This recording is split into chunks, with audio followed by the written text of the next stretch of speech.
ciancere figliuzza che ci capi.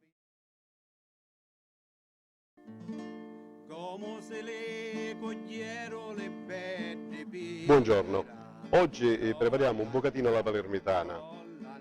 Naturalmente è un piatto del territorio della zona di Palermo.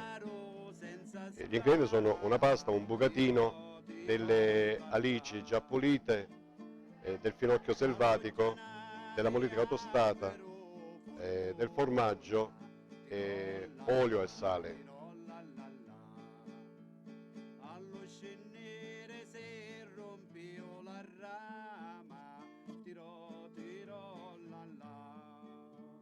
E non mi marito no, e non mi marito no, e non mi marito no. Schietto a restare. Cominciamo a prepararci le alici e le mettiamo da parte, togliendo testa e spina centrale.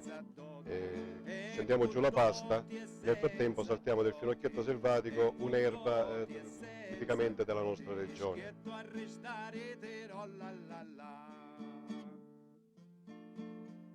Non ciancio le pomette, le girasi, tirò la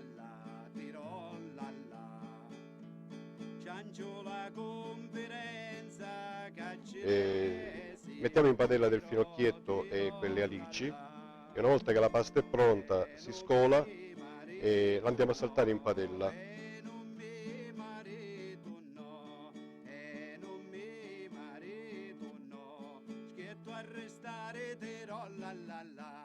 Ecco doti e senza doti, ecco doti e senza doti, ecco doti e senza doti, schietto a restare terò la. Pigliera priessa tia per sé lo scecco, tirò la.